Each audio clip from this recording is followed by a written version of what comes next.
నమస్కారం. ఈరోజు మనం ఒక చాలా ఆసక్తికరమైన కథను విశ్లేషించబోతున్నాం. ఇది పన్ను ప్రణాళిక గురించి. అయితే ఇది కేవలం అంకెలు, చట్టాల గురించి కాదు. తెలివితేటలు, వ్యూహం, ఇంకాస్త ధైర్యం గురించి కూడా. ఒక యువ పారిశ్రామికవేత్త తన ₹1,00,00,000 లాభాన్ని ఒక అద్భుతమైన ప్రణాళికతో ఎలా కాపాడుకున్నాడో చూద్దాం. సరే, ముందుగా ఈ నంబర్తో మొదలుపెడదాం. ₹1,00,00,000. ఇది కార్తీక్ అనే 29 ఏళ్ల కుర్రాడు నడుపుతున్న నియోటెక్ అనే ఒక సాఫ్ట్వేర్ కంపెనీ నికర లాభం అన్నమాట.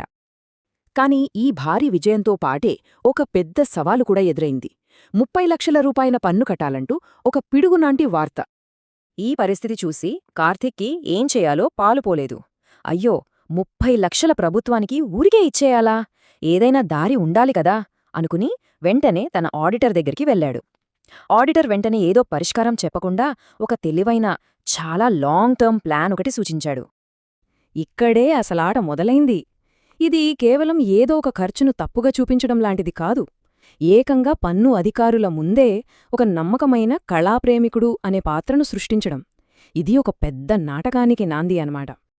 ఓకే, సో వాళ్ళ రోడ్ మ్యాప్ ఇదే. ఆటను పూర్తిగా మార్చేసే ఒక 3 ఏళ్ల ప్రణాళిక.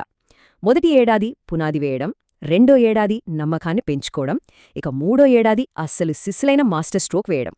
మరి మొదటి అడుగు ఎలా మొదలైందంటే, అందరికీ తెలిసేలా చాలా పబ్లిక్గా జరిగిన ఒక కొనుగోలుతో. కార్తీక్ చాలా తెలివిగా ఒక పేరున్న ఆర్ట్ గ్యాలరీ నుంచి ఏకంగా 15 లక్షలు పెట్టి ఒక పెయింటింగ్ కొన్నాడు. అది కూడా తన సొంత డబ్బుతో కాదు, కంపెనీ బ్యాంక్ అకౌంట్ నుంచి. అంతేకాదు, దాన్ని తీసుకొచ్చి ఆఫీస్ రిసెప్షన్లో అందరికీ కనిపించేలా పెట్టాడు.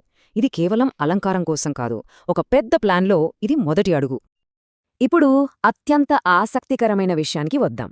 కార్తీక్ డిప్రెసియేషన్ అనే ఒక చట్టపరమైన లొసుగును వాడుకున్నాడు.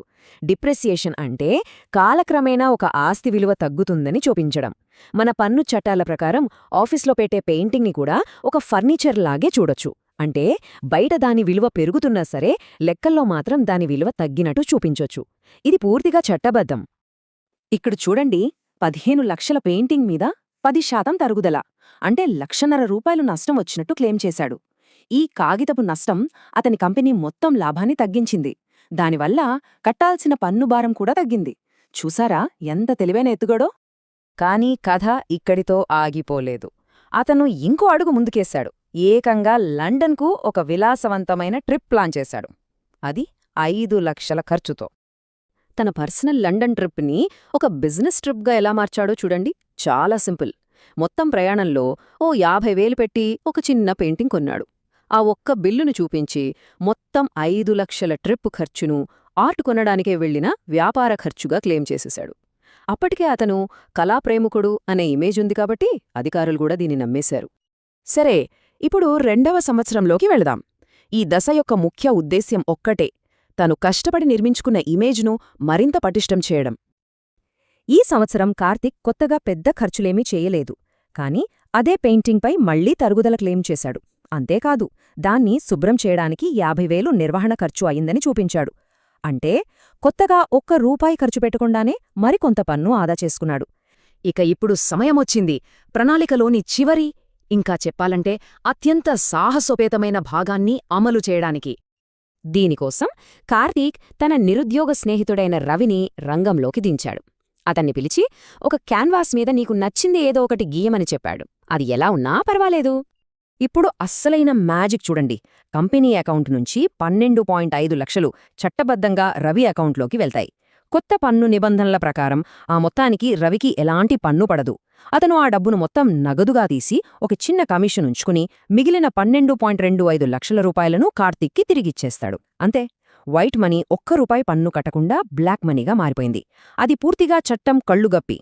మరి ఇంత క్లిష్టంగా 3 ఏళ్లపాటు సాగిన ఈ ప్రదర్శన యొక్క తుది ఫలితమేమిటి? అధికారిక రికార్డుల ప్రకారం చూస్తే ఇదొక సాధారణ కళాఖండం కొనుగోలు. దానివల్ల కంపెనీ లాభం తగ్గి పన్నుభారం తగ్గింది. కాని నిజానికేం జరిగింది?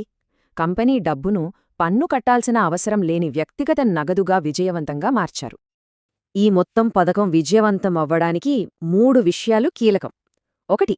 ఓపిక. 2 ఏళ్లపాటు ఒక నమ్మదగిన పాత్రను నిర్మించటం. 2. చట్టబద్ధత.